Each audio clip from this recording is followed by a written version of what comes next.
The year 1915 came in with sleet and mud. In the brief pause of winter, the motionless armies of both sides waited. The British government surveyed the ruin of the war's early hopes and took stock of the future. Grave doubts now replaced the first bright optimism. Powerful minds applied themselves to strategy and tactics. Was the deadlock of the Western Front permanent? Could it be broken? Would the French spring offensive succeed in thrusting the Germans back? There were those who doubted. Lord Kitchener was one. The German lines in France may be looked on as a fortress that cannot be completely invested, with the result that the lines may be held by an investing force, whilst operations proceed elsewhere. Operations elsewhere. But where? The Baltic? The Mediterranean?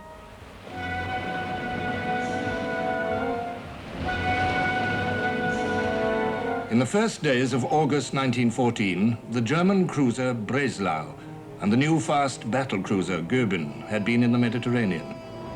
16 British warships closed in on them. To escape capture, the German vessels raced towards Turkey, a neutral state, but a neutral with pro-German sympathies. Germany offered the two ships to the Turkish Navy. Their commander became a Turkish admiral. Already the chief of staff of Turkey's army was a German, with another German general in charge of training. Under a figurehead sultan, Turkey was ruled by Enver Pasha. His power was absolute, but dependent on German support. His ambitions were grandiose. In October 1914, Enver Pasha had permitted the Goeben and the Breslau to enter the Black Sea, to shell Russian ports and sink every ship in their path.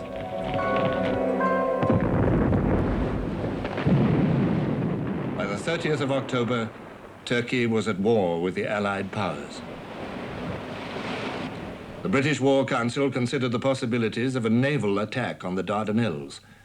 Here, the prizes of success seemed glittering indeed. Egypt and the Suez Canal would be secured. Italy and the Balkan states would be induced to join the Allies. Russia would be able to import munitions from the Western Allies and America. And Russia's huge stores of grain, bottled up in the Black Sea ports, would be released. It was indeed an attractive project. On January the 14th, 1915, the British War Council's mind was made up. The Admiralty should prepare for a naval expedition in February to bombard and take the Gallipoli Peninsula, with Constantinople as its objective. The naval attack opened on the 18th of February, 1915. For the next 2 weeks, the British and French fleet attempted to destroy the forts guarding the Dardanelles. Hampered by bad weather, they still made useful progress. Marines and bluejackets went ashore, blew up abandoned guns and wrecked Turkish emplacements.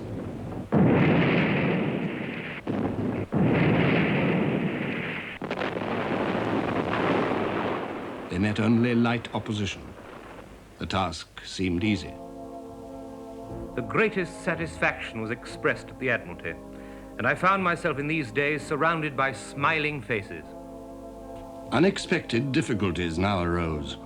Forts, apparently silenced, came to life again. New Turkish guns appeared.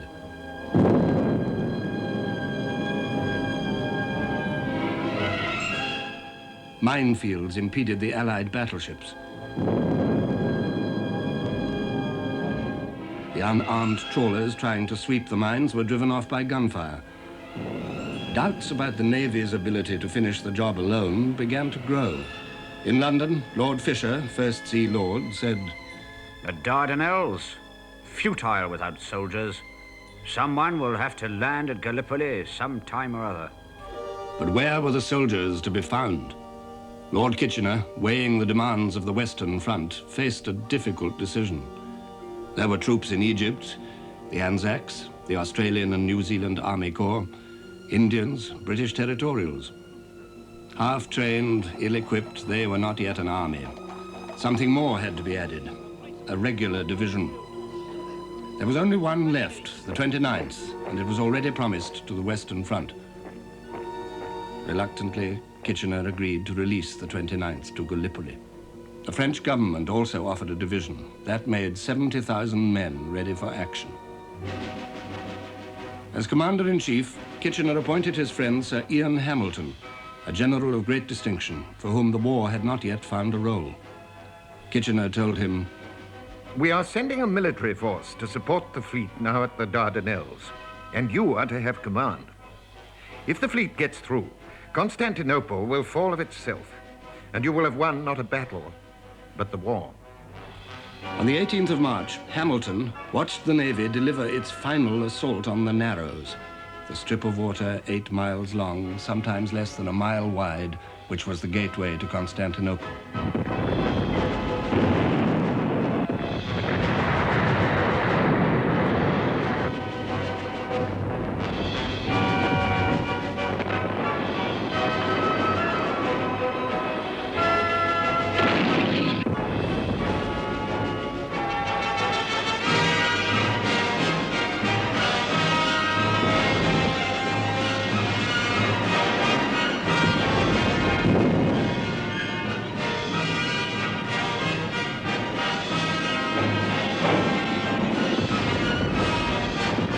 Early afternoon, and all was going well. Suddenly, the French battleship Bouvet blew up with an immense explosion and vanished within 2 minutes, taking with her nearly 700 men. By the end of the day, 3 Allied battleships had gone down. 3 more were severely damaged by mines and gunfire. The action was called off. The fleet retired from the straits. The Turkish gunners, down to their last few rounds of ammunition, waited for the fleet to return. In Constantinople, the government prepared to abandon the capital. And then, as the days passed and the Allies failed to appear, a fierce exultation seized the Turks. Enver Pasha crowed with confidence. "I shall go down in history as the man who demonstrated the vulnerability of the British fleet." Now Turkish blood was up, and the Turks turned in a fury of revenge on the aliens in their midst, the Armenians. There were 2 million Armenians in Turkey, Christians in a Muslim country. Christians, furthermore, whose homeland lay partly in Turkey, partly in Russia. Potential traitors in Turkish eyes, and tribal enemies for centuries past. In the weeks that followed, 750,000 Armenians, men, women, and children, were savagely exterminated.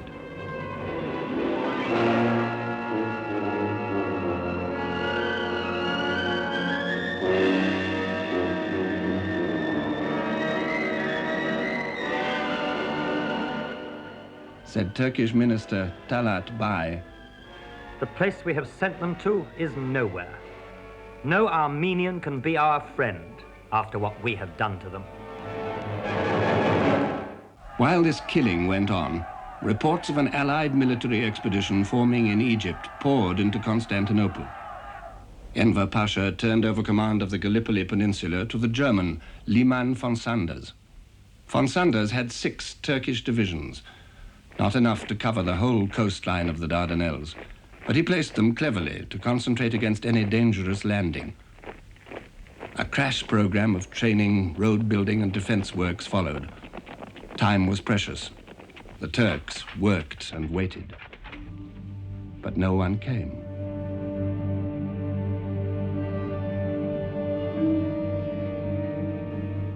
Back in Egypt, the new expeditionary force struggled against disorganization and muddle.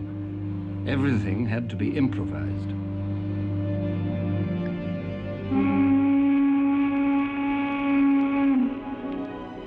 In the intervals of work and training, Egypt offered its diversions. Spirits were high.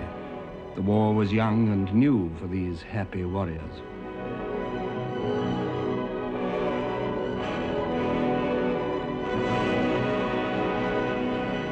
Hamilton decided to confront von Sanders with 6 simultaneous landings. At the same time, 2 diversions would add to the Turks' confusion. The French would land on the Asiatic shore and then withdraw.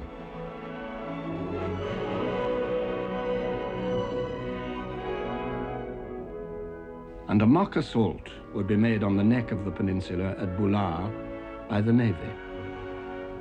The moment drew near. The excitement of the adventure ahead seized the minds of men. Rupert Brooke, the poet turned soldier, expressed the universal feeling. I suddenly realized that the ambition of my life has been to go on a military expedition against Constantinople. Oh God, I've never been so happy, I think. Like a stream flowing entirely to one end. But Brooke fell sick and died before the expedition sailed.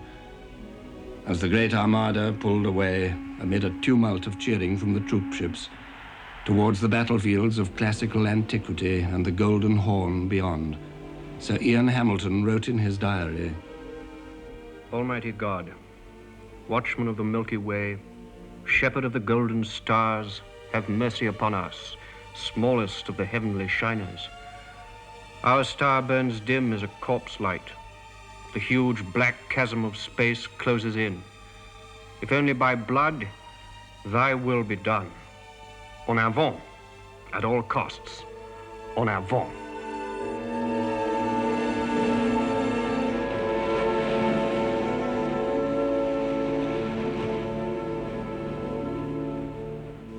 The first landings were at Gaba Tepe, where the peninsula narrowed to a bare 4 miles. At 4 a.m. on April the 25th, the boats cast off from warships and troopships, bearing their loads of soldiers towards the dark and hostile shore. For these men, more than all others, this was a culminating moment. These were the Anzacs, entering their first battle, determined to make a name. From the gentle pastures of New Zealand, the turmoil of Sydney, the dignity of Melbourne, the wide spaces of Queensland and the West, they had come not just to fight the Turks, but to lodge their youthful nations in the great affairs of the world.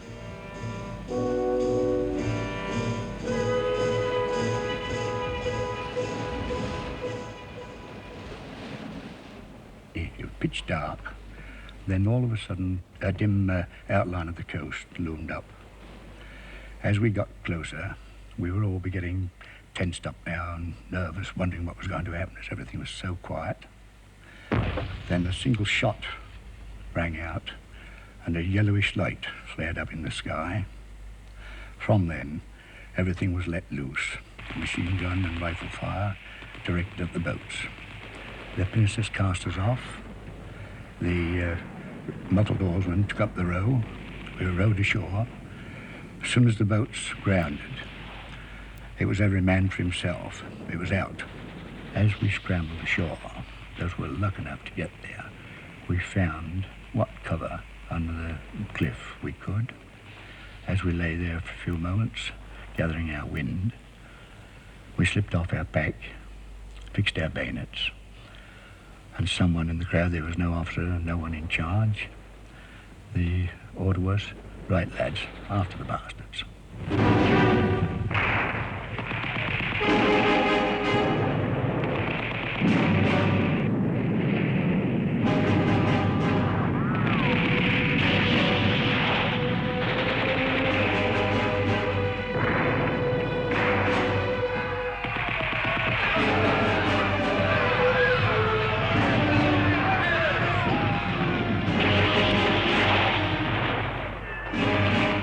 At 5 o'clock that morning, Liman von Sanders was roused with a series of alarming reports. The Allies had arrived. Von Sanders galloped off to Boulard. There he remained all day, waiting for the landing that never came. The first diversion was a complete success. So was the second. The French landed easily on the Asiatic coast and took 500 prisoners before they withdrew. Opposite the French at S Beach, the landing was also successful. At Y Beach, on the further flank, 2,000 men went ashore without a casualty. But they did not press inland. At W Beach, the Lancashire Fusiliers fought their way ashore through dense barbed wire under a murderous fire, giving their name to this battlefield, Lancashire Landing.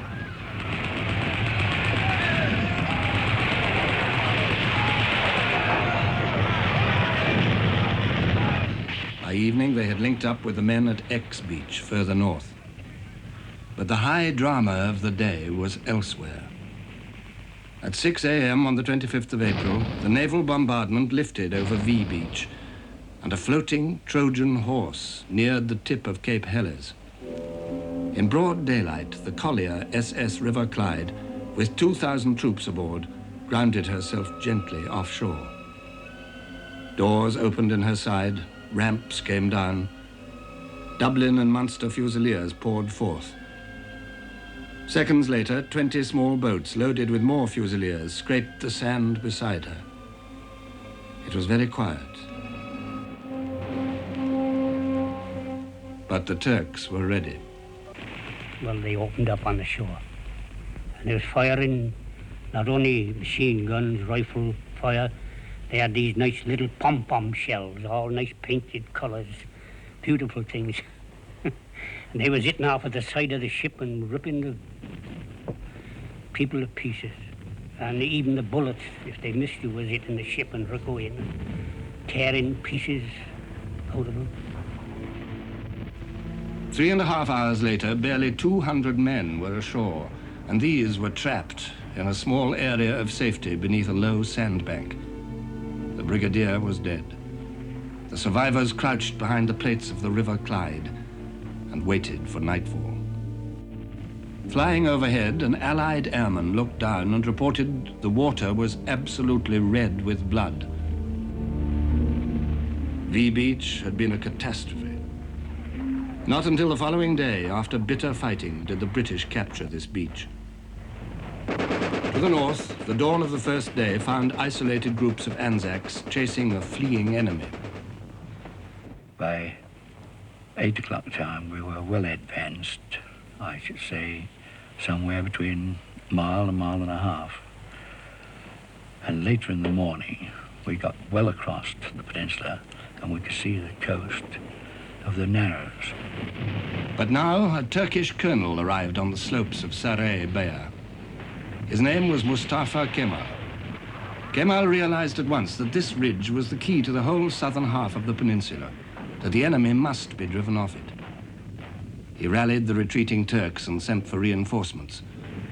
His orders were uncompromising. I don't order you to attack. I order you to die. The Anzacs were forced off the ridge. By the end of the day, 15,000 men were crowding into the Anzac bridgehead, 2 miles long by 3/4 of a mile deep. On a narrow beach, barely 1,000 yards long and 30 yards wide, supplies and equipment piled up.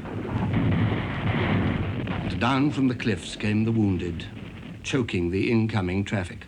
It was about the most precarious position a bloke could find himself in. You sort of made up your mind, well, we're here, and the only way he can get us off now is by carrying us off feet first. Altogether, there were 30,000 men ashore on Gallipoli. Casualties had been heavy, but that was expected. More serious was the fact that none of the main landings had achieved their objectives. Now everyone stood by for the Turkish counterattacks against those frail footholds of the Allies. Hamilton told his men, You have got through the difficult business. Now you only have to dig, dig, dig until you are safe. and so they dug, and the Turks dug too. During the pause that followed, Britain and her allies took stock of what they had done. Questions and doubts sprang into men's minds. With dismay, Kitchener and the government recognized that the enterprise which was meant to resolve the stalemate of the war had only, in fact, produced another affront and another stalemate. Waves of consternation spread. The foundations of the government itself began to tremble. At Gallipoli, the battle flared up again. On the 18th of May, the Turks, outnumbering the Dominion troops by 3 to 1, tried to wipe out the Anzac bridgehead. They came over in 2 great waves from their trenches, in great hulking mass, in which they were rather big men, the Turks, a fine body of men. As they came over in 2 great waves, they were shouting "Hallo," and blowing their trumpets and whistling and shouting, like schoolboys. As they got closer, within nice rifle range, we had the order to fire. We opened fire with rapid fire and brought them down in hundreds. Hundreds of them fell. And in front of our trench, I should think, when the attack was over, there would be anything to 2,000 to 3,000 dead and dying in front of our brigade. They were lying there, and for about 3 or 4 days, they smelled it so awful. We prayed that the wind would blow in from the sea and take the stench of the dead over into the Turkish trenches instead of blowing it to our own, as the stench got so awful at that time. For both sides, infection and disease were now the dangers. A frontline armistice was arranged. Anzacs and Turks worked together to bury the dead in large communal graves. I wasn't one of those burying the dead, but I sat on the parapet and after all walked over and offered bully beef to one Turk, and he smiled and seemed very pleased and passed me a whole string, 2 strings of dates, I think it was. 3 weeks after the landings, Hamilton launched a major attack from Cape Helles to take the first day's objectives, the village of Krithia and the high ridge of Ashi Baba.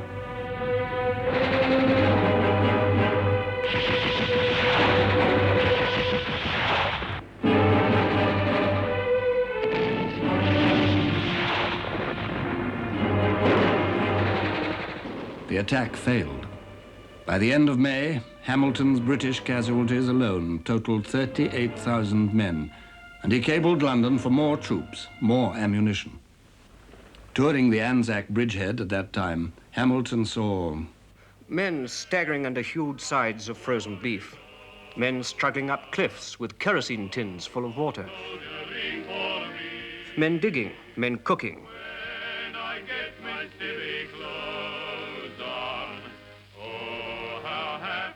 men card-playing in small dens scooped out from the banks of yellow clay. Everyone wore a bank holiday air. Evidently, the ranklings and worries of mankind, miseries and concerns of the spirit, had fled the precincts of this valley. The boss, the bill, the girl, envy, malice, hunger, hatred, had scooted away to the Antipodes. But there was another side to the picture, and Hamilton saw that too. All the time, from that fiery crest line, there comes a slow, constant trickle of wounded, some dragging themselves painfully along, others being carried along on stretchers. Bomb wounds all, a ceaseless, silent stream of bandages and blood. Yet 3 out of 4 of the boys have grit left for a gay smile or a cheery little nod to their comrades, waiting for their turn as they pass down on their way to the sea. The ding-dong struggle continued all through June and July. By the 1st of August, each side had lost 57,000 killed and wounded. Each battle held its nightmare of shadeless heat and dust and death.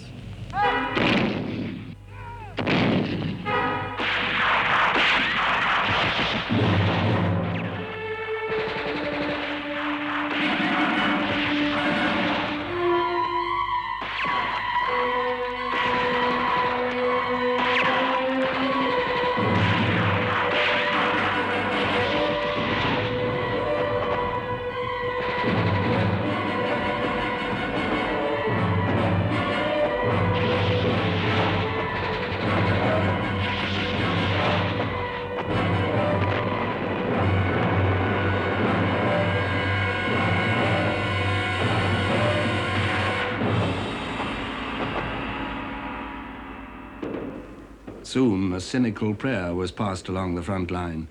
Please God, send us a victory, but not in our sector. The smell of death thickened in the blinding sun, and the strain of living from day to day under the eyes of the enemy took its effect. During the day, we could see the vultures heading down toward the bodies of both Turks and our own men. And occasionally we would take a pot shot at them to try and keep them off, particularly if we thought there was somebody wounded out in front. But we couldn't fire too much at them for fear of giving away our own position.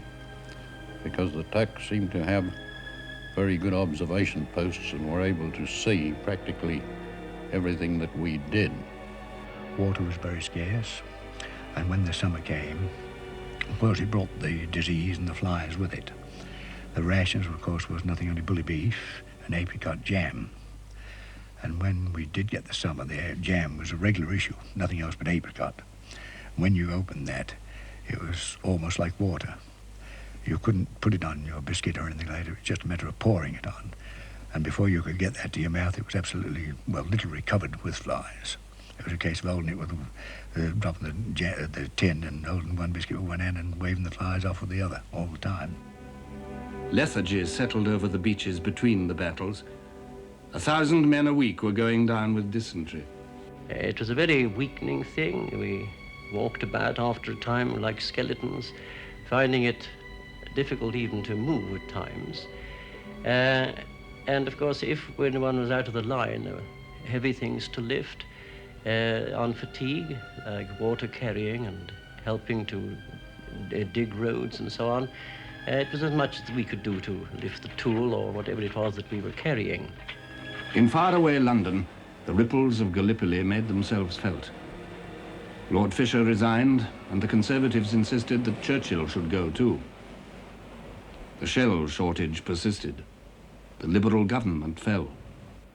And all the time, the campaign in Gallipoli drew in more troops, more ammunition needed on the Western Front. The War Council agreed that Hamilton could have 5 more divisions ready for action by the end of July.